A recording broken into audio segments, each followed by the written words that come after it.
This question is, I think, sort of another dilemma, or a dilemma that underlies some of these, which is that, the PDK Gallup poll consistently still shows that most people think their own school is really good.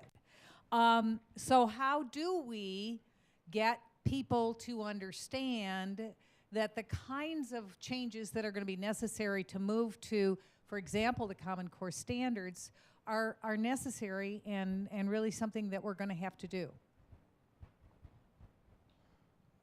So I can tell you at the state level, what we deal with is first, and I mentioned it earlier before, is that if somebody thinks that you're coming in and telling them that they have a bad school and that's why we have to make all these changes, then the walls go up and the barriers are hard to get over. But when they understand that we all agree that we have good schools, and then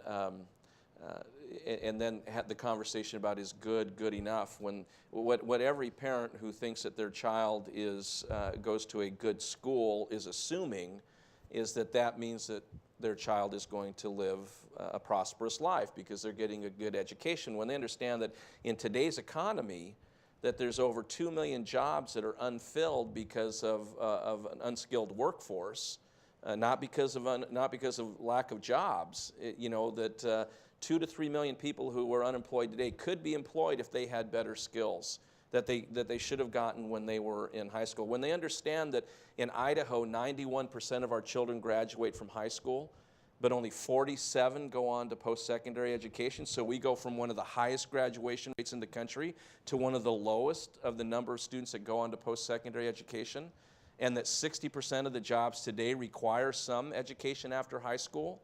And that those 47 that go on to high school, 38% need, or go on to college, 38% need remediation when they get there, and 40% drop out before their second year. And so when they understand that this is what we're getting out of the good schools, then they're open to saying, okay, for my child's sake, we need to have this conversation, and we need to make changes, and we need to make improvement. To add to that, I agree with everything that Tom said, and I think in this economy,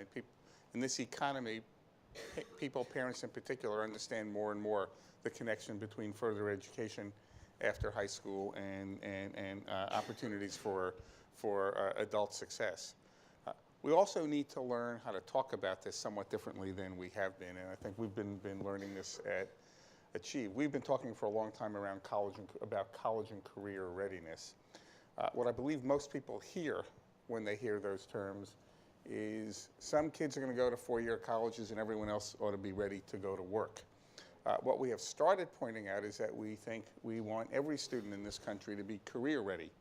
That includes those who go to four-year colleges. And speaking personally, I want my kids to get a job after they graduate from college, because I sure don't want them living at home with me.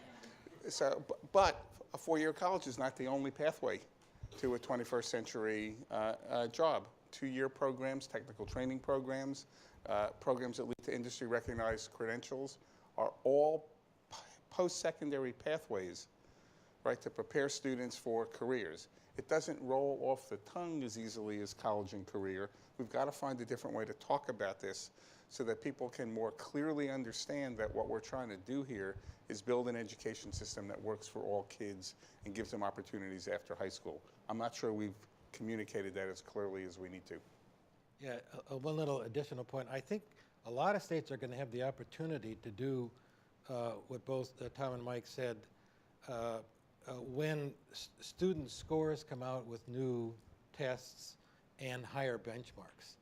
And I've already been in a lot of the districts where they're talking about that is, gee, on the old test, we had 85% of our kids that are above proficiency. Now we want you to know on the new test, there's a higher standard, and it's only going to be 40%.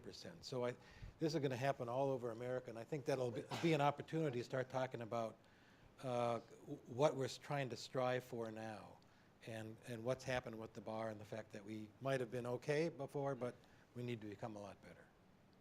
I would just add to that too, that it's not just about the higher standard, it's that they're common. I mean, there's something worth saying about that, worth communicating, that which resonates with the public, that it makes sense that you would be able to move from one place to another, that a student could, that a family could, that a teacher could, and that the standards would be aligned, which gets left out sometimes when we get. But there is actually a fair amount of polling that suggests that people think common standards is they might think their Yes. schools are great, but they also think common standards are a good idea. And on efficiency, even on an Yeah. efficiency level, it resonates with people that it sounds more efficient, it seems more efficient.